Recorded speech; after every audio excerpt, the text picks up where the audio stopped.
Hola, buenas tardes. Primero que todo quisiera dar las gracias por la oportunidad de poder presentar en este webinar el primer simposio de la salud de la mujer. Bueno, eh, el día de hoy vamos a hablar de vejiga hiperactiva, cómo enfrentarla. Eh, a modo de introducción, la definición actual de vejiga hiperactiva, según la ICS, es urgencia miccional con o sin incontinencia de urgencia, usualmente asociado a un aumento de la frecuencia miccional. Este aumento de la frecuencia miccional se considera normal hasta 8 veces al día, y también asociado a nocturia. Nocturia es una o más veces de micción antecedida por que el paciente está durmiendo, ¿cierto? Y posteriormente el paciente también está durmiendo. Ojo con este síntoma porque en adultos mayores se puede presentar poliuria nocturna, es un principal diagnóstico diferencial en el que se ve más de un tercio del volumen miccional en la noche, o no es adulto mayor, más del 20%.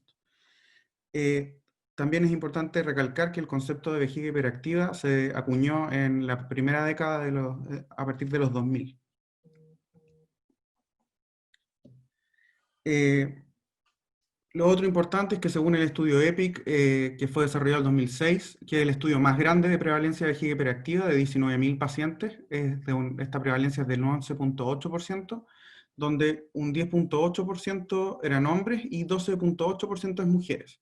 El estudio NOVU, que es el estudio que es el segundo estudio con mayor cantidad de personas, que fue un estudio desarrollado en Estados Unidos, donde 5.200 personas respondieron a una encuesta, y se determinó que era una prevalencia del 16%, y aquí no había diferencia entre hombres y mujeres. Clásicamente todos los estudios han demostrado que hay mayor prevalencia en mujeres, y en general la prevalencia va entre 7 a 27% en hombres y en 9 a un 43% en mujeres. Y lo otro importante es que la incontinencia de orina de urgencia asociada a la vejiga hiperactiva es más frecuente en mujeres. Entonces, por lo mismo, es una condición que compromete mucho la calidad de vida de los pacientes. Por eso es tan importante el tratamiento, y, como dije previamente, ocurre más frecuentemente en esta. Entonces produce aislamiento social, deterioro de la calidad de vida, una pérdida de la productividad laboral. Se dice que incluso uno puede perder la misma cantidad de horas o necesitar la misma cantidad de licencias que una paciente que tiene artritis reumatoide, y compromiso de la vida sexual. Bueno, hasta un 30% de estas pacientes pueden tener trastornos depresivos, sobre todo si tienen incontinencia de orina de urgencia. Y finalmente se ha visto que tiene un aumento del per cápita en aproximadamente 1.925 dólares anuales en estas pacientes. Es importante considerar que la vejiga hiperactiva se encuentra en un conjunto de síntomas que son los síntomas del tracto urinario inferior, y por lo tanto puede tener muchas patologías asociadas que pudiesen estar dando los mismos síntomas o síntomas similares, como litiasis ureteral distal, como dije previamente, poliuria nocturna, un detrusor hipoactivo en que está asociado a un residuo postmiccional elevado y eso genera la incontinencia, ¿cierto? Disfunciones neurogénicas de la vejiga, infecciones del tracto urinario inferior, cuerpos extraños también, o estenosis uretrales. Hay que considerar también que la vejiga hiperactiva está dentro de un universo de síntomas en que incluso puede estar intersectado con la incontinencia de orina de estrés y producir una incontinencia de orina mixta. También, como dije, dentro de estas causas de los síntomas del tracto urinario inferior, ¿cierto? Hay que descartar la infección del tracto urinario, ¿cierto? Prolapsos, cáncer vesical, cistitis intersticial, que es uno de los diagnósticos también diferenciales. También en pacientes diabéticas, diabéticas que en general tienden a desarrollar vejiga hipoactiva o también disminución de la sensibilidad, y que eso pudiese estar determinando su pérdida de orina. También esclerosis múltiple, otras disfunciones neurogénicas de la vejiga, cirugías pélvicas recientes, ya sea cirugías urológicas, radicales, ginecológicas o coloproctológicas, y también incontinencia de orina de urgencia, o sea, de estrés. Dentro de la historia y los antecedentes es primordial averiguar los síntomas del tracto urinario inferior o LUTS para poder identificar patologías subyacentes, sobre todo si uno está pensando en que pudiese haber una infección del tracto urinario asociada y eventualmente eso está produciendo los síntomas de vejiga hiperactiva. ¿cierto? Entonces, lo más importante también es evaluar la severidad de los síntomas. Esto nos va a permitir tanto hacer una evaluación inicial como hacer seguimiento del tratamiento con cuestionarios de calidad de vida, preguntar cuántos pads ocupa el día, pesarlos en 24 horas, nos permitirá determinar también la cuantía de la incontinencia y cuántos episodios de incontinencia tiene al día. Entonces, en este contexto hay muchos cuestionarios. En general, los más usados en todos los ensayos, todos los estudios de terapia, es el ISIC, que evalúa actividad sexual y emoción, el estudio, o sea, el cuestionario de la King's Health Questionnaire, que mide la actividad sexual, la actividad física, aislamiento social, también la salud general y incontinencia de urgencia, y también el cuestionario de vejiga hiperactiva, que es una versión acortada que mide la actividad social y el sueño. Entonces aquí vemos, este es el ISIC-SF, que está, el 2012 se validó en Chile, en un estudio de la doctora Busquet, y es el que, como digo, está validado en español chileno, por así decirlo, y nos permite hacer un cuestionario ampliamente validado en Chile, y eso le da la validez para hacer el seguimiento de los pacientes. También está que este es el KHQ, ¿cierto? Y finalmente la versión corta del OAB. Junto con esto hay otros elementos que debemos considerar. A mayor edad, las pacientes tendrán más frecuentemente vejiga hiperactiva. Eh, También pueden tener otros trastornos que pudiesen estar produciendo los mismos síntomas. Los antecedentes mórbidos son importantes. Como dije, la diabetes es de suma importancia, pensando en que en esta disminución de la sensibilidad y el detrusor hipoactivo, también así como trastornos de la motilidad gastrointestinal, infecciones del tracto urinario inferior a repetición, urolitiasis a repetición, y también enfocado en el tratamiento, la misma trastorno de la motilidad gastrointestinal, glaucoma de ángulo cerrado, específicamente para el uso de los antimuscarínicos, hipertensión no controlada o trastornos del QT. Dentro de los antecedentes quirúrgicos es importante si la paciente ha tenido cirugías radicales previas, cirugías pélvicas grandes, cirugía antiincontinencia o para el prolapso, ¿cierto? También si hubo en algún momento dentro de sus antecedentes ginecobstétricos lesiones esfinterianas, eh, o también si ha tenido alguna otra cirugía del piso pelviano.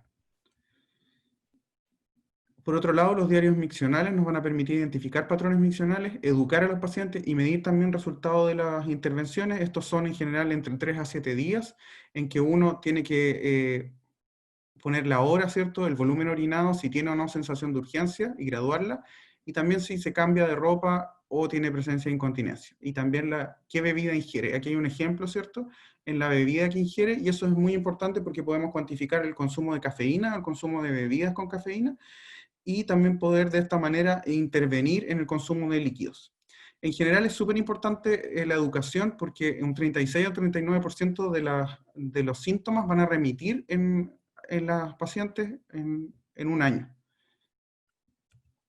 Dentro del examen físico es importante el peso porque la obesidad se ha asociado a mayor tasa de incontinencia de urgencia, la presencia de cicatrices abdominales pensando en las cirugías previas, presencia de prolapso de órgano pélvico que pudiese estar obstruyendo y por la obstrucción desarrollar un síndrome de vejiga hiperactiva, descartar también incontinencia de orina de esfuerzo con un test de Valsalva, realizar un tacto rectal y evaluar reflejos sacros para evaluar la integridad de S1 y S4 y evaluar cómo está el tono del esfínter. Y eso nos va a permitir saber si es que hay un trastorno neurogénico asociado. Dentro de los exámenes complementarios podemos encontrar la orina completa y el urocultivo para descartar precisamente si es que la paciente tiene una infección de tracto urinario y en ese caso tratarla y ver si remiten los síntomas de vejiga hiperactiva, o también en casos en pacientes que tienen vejiga hiperactiva y tienen un recuento bacteriano de entre 1000 a 10.000 unidades formadoras de colonia, también se recomienda tratar a estas pacientes, pero no tratar a los pacientes que tienen bacteriuria sintomática. Respecto al residuo postmiccional evaluado por ecografía, esto es más comúnmente asociado en pacientes que uno sospechara un detrusor hipoactivo, ¿cierto? En pacientes que tienen un antecedente de una cirugía antiincontinencia o que tienen antecedentes neurológicos, en que un residuo postmiccional patológico va a ser mayor al 10 al 20% del total del volumen urinario, o mayor a 50 cc de volumen. La cistoscopia y la ecografía renal, uno va pensando en pacientes que pudiesen tener una fístula, tuviesen un divertículo uretral, en pacientes que también tienen cirugía antiincontinencia para ver que no esté extruida la malla, o también en pacientes que haya una sospecha de un cáncer vesical de base. Y en caso de ecografía renal, en caso que uno sospeche que hay una mala compliance vesical o que pudiese dañar el tracto urinario superior. Esta es una imagen de la cistoscopía, ¿cierto? Y resonancia o escáner de columna en las pacientes que uno pudiese sospechar una alteración neurológica y para poder descartar que esa sea la causa de los síntomas de vejiga hiperactiva. Y la urodinamia, que uno pensaría que ¿a quién se la podría hacer? A pacientes en que uno sospeche que hay una alteración neurológica o hay un antecedente neurológico, ¿cierto? Que haya tratamientos previos fallidos, que haya una discordancia entre los síntomas con el examen físico. En ese examen físico uno también pudiese encontrar, como dije, que hay una alteración de la integridad de los reflejos de S1, S4, y también si tiene antecedente una historia de cirugía radical pelviana o radioterapia pelviana, que la radioterapia pelviana pudiese estar produciendo una cistitis actínica en algunos casos, cuando está asociada a hematuria, ¿cierto? O también una pérdida de una compliance adecuada de la vejiga. Entonces aquí vemos contracciones no inhibidas vesicales en que se ve un aumento de la presión del detrusor, y aquí se observa una mala compliance al observar un incremento de la presión del detrusor, a medida que se irriga en la fase de continencia de la urodinamia. Entonces, en el tratamiento podemos considerar 4 pilares, ¿cierto? Y que pudiesen ser un tratamiento escalonado, ¿cierto? En la primera línea sería la educación y las medidas generales, que es lejos el más importante. En segunda línea, antimuscarínicos y agonistas beta 3. En tercera línea, uso de Botox, intradetrusor, neuromodulación sacra y estimulación percutánea del tibial posterior. Y en cuarta línea, la cistoplastia de aumento o derivaciones urinarias también.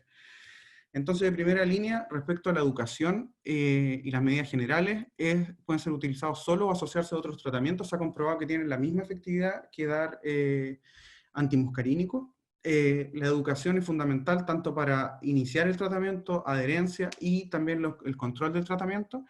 La terapia conductual consistiría en el uso de diario miccional para educar al paciente en que puede retrasar la micción, en esos casos educar en que puede retrasar 15 minutos semanales para lograr una micción cada 3 a 4 horas, ¿cierto? Lograr una micción por horarios también, y lograr retrasar la micción, especialmente en estos episodios de urgencia. La reeducación pelviperineal y la fisioterapia pisopelviano asociada a una terapia conductual o solo disminuyen los síntomas a las 12 semanas de tratamiento. Entonces, el tiempo mínimo para evaluar el éxito de una terapia son entre 8 a 12 semanas, pero el mínimo pueden ser hasta 6 semanas. Respecto a los cambios de estilo de vida, es importante la baja de peso porque pudiese reducir hasta un 47% los episodios de incontinencia. Disminuir la ingesta de líquidos, porque al disminuir un 25% la ingesta de líquidos, puede disminuir de manera significativa la frecuencia miccional. También la disminución del consumo de la cafeína. Un ensayo clínico de Bryant demostró que un 61% de reducción de los episodios de urgencia al disminuir la cafeína solo por un mes. Y también el manejo de patologías de base como la diabetes, la insuficiencia cardíaca y el SAOS, que pueden determinar mayor presencia de nocturia. Respecto a los antimuscarínicos y agonistas beta 3, vemos aquí una imagen de los receptores M3 y beta 3, pero aún así los receptores más frecuentes son, M2 y M3, pero M2 es el más selectivo de la vejiga. Aquí en la siguiente imagen vemos los distintos antimuscarínicos, ¿cierto? Que van desde la oxibutinina hasta el trospio, que son, el trospio es la única amina cuaternaria, que en teoría no cruzaría la barrera hematoencefálica, y produciendo menos efectos cognitivos. Por lo mismo es que se prefieren las presentaciones de liberación prolongada versus la de liberación inmediata, y sobre todo el uso del trospio en pacientes adultos mayores. Es muy importante esta población y sobre todo en cuanto a su fragilidad y la polifarmacia que reciben estos pacientes. Entonces es muy importante a la hora de dar estos medicamentos. Respecto al beta 3, al agonista beta 3 mirabegrón, que es el más conocido de todos, vemos que los efectos adversos de mirabegrón en general son nasofaringitis y un aumento de la hipertensión en hipertensión no controlada, ¿cierto? Y los otros son similares a los antimuscarínicos, pero en cuanto a, sobre todo a boca seca o mareos, son mucho menores que los que producen los antimuscarínicos. Por lo mismo, en el caso de las mujeres, ¿cierto? Aquí vemos una comparación, ¿cierto? Que en cuanto a boca seca, lejos el mirabegrón es mucho menor, es comparable en constipación y en hipertensión produce mayor hipertensión. Y respecto a otros efectos cardiovasculares son bastante menores en ambos. Y es así como nace la combinación o la intención de combinar estos dos cuando falla al tratamiento, ¿cierto? Porque es muy importante también la tasa de discontinuación de estos medicamentos. Por ejemplo, a los 12 meses, solo un 28% de los pacientes seguían tomando tortirodina en liberación prolongada y un 35% seguían tomando solifenacina. Por lo mismo, es que nace esta combinación para tratar de disminuir el uso de antimuscarínicos, la dosis de antimuscarínicos, ¿cierto? Este estudio fue un estudio del 2016 que se llama el estudio BESIDE, que trató de combinar antimuscarínicos con mirabegrón, y se ve una disminución de la tasa de incontinencia, ¿cierto? De los episodios de incontinencia, mayor que cada uno por separado, o sea, mayor que solifenacina de 5 y de 10. Lo mismo que la combinación disminuyó mucho más la frecuencia miccional diurna. También la incontinencia a 3 días fue menor. Los episodios de incontinencia también fueron menores, así como la frecuencia miccional promedio de las 24 horas y los episodios de incontinencia en diarios miccionales de 3 días. Posteriormente, si es que nada de esto funcionara, podemos pasar a una tercera línea en que podemos encontrar el Botox intravesical, que es un tratamiento que se aprobó en el 2013 por la FDA y lo aprobó para su uso en vejiga hiperactiva. Típicamente se usan 100 unidades, aunque hay estudios que han iniciado con 200 unidades, ¿cierto? Se inyectan en 20 puntos de la vejiga, como vemos en la imagen, y clásicamente se hablaba que no se podía inyectar el detrusor porque podía producir reflujo vesicoureteral, pero la verdad es que eso está demostrado que no es así. Y en este estudio de NITI del 2012 podemos observar un aumento significativo en los cuestionarios de calidad de vida y una mejoría o una disminución de las limitaciones en el cuestionario del KHQ que mostré previamente. Y este estudio fue el estudio que secundó al de NITI, que es el de Chappell del 2013, y que muestra exactamente lo mismo. Otro estudio de seguimiento que fue realizado en 2016 por NITI mostró que es un efecto, estos pacientes recibieron por 3.5 años, que fue el mayor seguimiento, Botox, y el efecto promedio duró 7.6 meses. Bueno, se dice que el efecto puede durar entre 7 a 12 meses. Y vemos aquí que incluso en 6 inyecciones mantenía un impacto positivo sobre los síntomas vesicales y también un impacto positivo sobre la calidad de vida. Respecto a la neuromodulación sacra, la neuromodulación sacra es un procedimiento en que se instala un electrodo que va en el foramen de S3 y finalmente se hace una fase de prueba, que es la fase 1, y luego, si es que en un plazo de 10 días más del 50% de los síntomas remiten, se procede a la instalación del estimulador sacro definitivo, porque inicialmente se utiliza un estimulador externo, ¿cierto? Que el más conocido es el Intersteam 2, y actualmente existen otros como el Artisan de Axonics.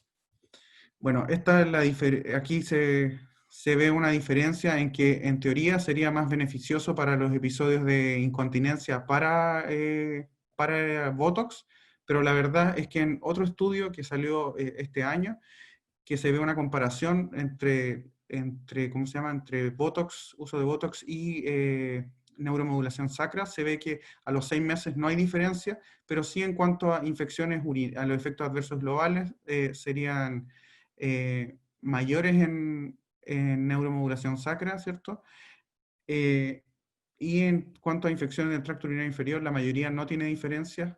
Sí en disuria también sería mayor en neuromodulación sacra, y dolor tampoco hay diferencia. Es importante recalcar que respecto a la neuromodulación sacra, estos dispositivos tienen una tasa de revisión global en torno a todos los estudios de un 35% y una tasa de infección que ahora en los últimos estudios es muy baja, es del 1%. Y aquí se ve el efecto global de ambas, que hacia los 24 meses tienen exactamente el mismo resultado. Respecto a la estimulación percutánea del nervio tibial posterior, podríamos decir que esto se aprobó el 2010 para vejiga hiperactiva, se ocupa una aguja de 34 G para estimular el nervio tibial posterior y que tiene la misma lógica que su utilización en la neuromodulación sacra, porque van a las mismas raíces nerviosas. Son sesiones de 30 minutos que pueden ser 3 veces a la semana o todos los días. La verdad es que eso no genera mayor diferencia por un periodo de 12 semanas. Y tiene una tasa de éxito de 54-59% a las 12 semanas. Y tendría, como dije, la misma idea detrás que la neuromodulación sacra. Y respecto a la última línea, la cistoplastía de aumento de derivación urinaria, la verdad es que esta línea de tratamiento, por ser una enfermedad que en teoría no es mortal, y esto es un tratamiento muy, muy invasivo y debe ser de última línea cuando ya nada funciona en las pacientes con vejiga hiperactiva. Y finalmente la derivación urinaria cuando incluso la cistoplastía de aumento no pudiese funcionar. Eso. Muchas gracias.